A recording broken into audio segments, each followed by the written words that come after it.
মাত্র 15 থেকে 20 মিনিটেই তৈরি, কোনো রকম তেল ছাড়াই লেবুর আচার। দেখে বিশ্বাসই হবে না যে এটা লেবুর আচার। দেখতে যতটা লোভনীয়, খেতে খুব মজার। আসসালামু আলাইকুম বন্ধুরা, নতুন একটা রেসিপিতে সকলকে স্বাগত জানাই। লেবু দিয়ে যে এত দুর্দান্ত স্বাদের একটি আচার বানানো যায়, রেসিপিটা হয়তো না দেখলে বিশ্বাস করবেন না। আর অবশ্যই লেবু দিয়ে এই আচারটি বানিয়ে রাখবেন, খেতে কিন্তু বেশ মুখরোচক। এই আচারটি এইভাবে বানিয়ে আপনারা বছর জুড়ে স্টোর করে রাখতে পারবেন। তাহলে চলুন দেখে নিই এই মজার স্বাদের লেবুর আচারটি কিভাবে বানাবো। তার জন্য এখানে বেশ কয়েকটা আমি পাতিলেবু নিয়েছি, আগে থেকে ভালো করে পরিষ্কার করে ধুয়ে নিয়েছি। আর এখানে একটু পাতলা স্কিন হবে সেরকম লেবুটা নিতে হবে। যদি খুব মোটা স্কিন হয় তাহলে সেক্ষেত্রে আপনারা কিন্তু ছালটা ছাড়িয়ে নেবেন। আর যদি পাতলা স্কিনের এখানে লেবুটা হয় তাহলে ছালটা ছাড়ানোর দরকার নেই। এবারে দেখুন, আমি একটা পাত্রে গরম পানি নিয়েছি, এর মধ্যে আমি 2 চা চামচ পরিমাণে লবণ দিয়ে ভালো করে মিশিয়ে নিচ্ছি। আগে থেকে ধুয়ে রাখা লেবুগুলো এবারে এই লবণ পানিতে অ্যাড করে নেব। প্রায় 15 থেকে আমি 20 মিনিট পর্যন্ত লেবুগুলোকে এই লবণ পানিতেই দিয়ে রাখবো।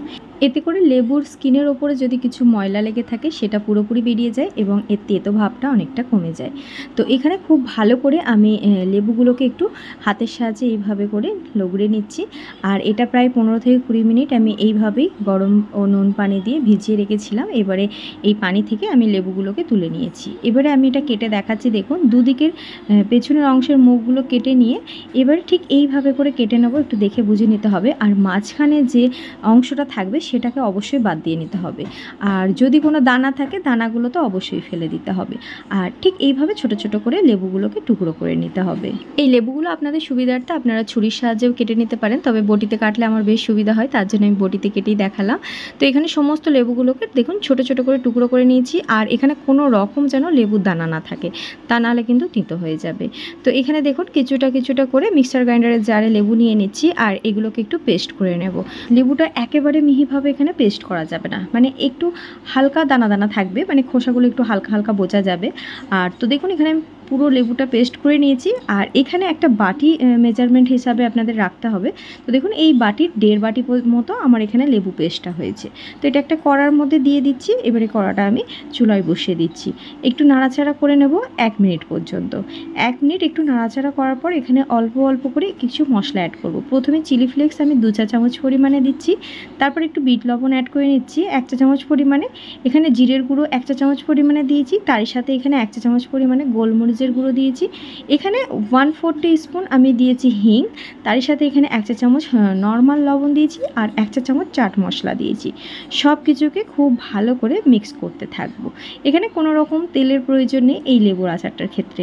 এবারে খুব ভালো করে 1 মিনিট একটু নাড়াচাড়া করে এখানে ওই বাটিটা মেপে আমি 1.5 বাটি পরিমাণে চিনি অ্যাড করে দিচ্ছি। মিষ্টিটা কিন্তু ঠিক এই লেভেলেই দিতে হবে, তবেই কিন্তু লেবুর আচারের স্বাদটা দুর্দান্ত আসবে। সব কিছু একদম সমপরিমাণ, মানে লেবুর পেস্টটা যতটা থাকবে চিনিটাও ততটা থাকবে। তো দেখুন খুব ভালো করে এটাকে মেশাতে থাকবো। আস্তে আস্তে চিনিটা একটু মেল্ট হয়ে অনেকটাই পাতলা হয়ে আসবে। এটা নাড়াচাড়া করতে করতেই যে লেবুর খোসাগুলো থাকবে সেগুলো কিন্তু পুরোপুরি সিদ্ধ হয়ে যাবে। পাতিলেবু দিয়ে অবশ্যই এই আচারটি একটু বানিয়ে দেখবেন। পরিমাণে প্রথমবারে অল্প বানিয়ে দেখবেন, ভালো লাগলে আবারও বানিয়ে নেবেন। তো দেখুন আস্তে আস্তে কিন্তু এই লেবুর আচারের কালারটা চেঞ্জ হতে থাকছে। আর যে চিনি শিরাটা আছে গলে গিয়ে অনেকটাই পাতলা হয়ে গেছিলো, আস্তে আস্তে কিন্তু এটা গাঢ় হতেও শুরু করে দিয়েছে। যত গাঢ় হবে লেবুর আচারের রঙটা তত সুন্দর আসবে। আর দেখুন মাশাআল্লাহ কালারটা কতটা সুন্দর চলে এসেছে।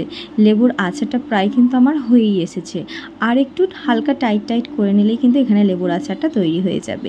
তো ঠিক এরকম লেবুর আচারটা রাখতে হবে। এটা ঠান্ডা হয়ে গেলে কিন্তু আরও কিছুটা গাঢ় হয়ে যাবে। দেখিয়ে দিচ্ছি দেখুন কনসিস্টেন্সিটা কেমন রেখেছি। মাশাআল্লাহ লেবুর আচারটা কিন্তু দেখতে যেমন লোভনীয় হয়েছে, খেতেও অনেক মজার হয়েছে। তো এই পর্যায়ে আমি গ্যাসের ফ্লেমটা অফ করে আচারটাকে নামিয়ে নিচ্ছি। আচারটা যখন ঠান্ডা হয়ে গেছে দেখুন কতটা গাঢ় হয়ে গেছে। কেউ বিশ্বাসই করবে না যে এটা লেবু দিয়ে বানানো, খেতে এতটাই মজার হয়েছে। আর সত্যি বলতে বিনা তেলে এত মজার আচার হলে আর কি চাই। দেখুন মাশাআল্লাহ লুকটা কতটা সুন্দর এসেছে। এই আচারটা আপনারা যে কোনো এয়ারটাইট কন্টেনারে বছর জুড়ে স্টোর করে রাখতে পারেন। আজকের লেবু দিয়ে এই মজার আচারের রেসিপি ভালো লাগলে অবশ্যই ভিডিওতে একটা লাইক শেয়ার কমেন্ট করতে একদম ভুলবেন না। এই আচারটা আপনারা রুটি ভাত অথবা ব্রেডের সাথেও কিন্তু খেতে পারেন, খেতে বেশ মজার লাগবে। আজকের মতো আসি বন্ধুরা, নেক্সট কিছু মজাদার রেসিপি নিয়ে আবারও হাজির হয়ে যাবো ইনশাআল্লাহ। আল্লাহ হাফেজ।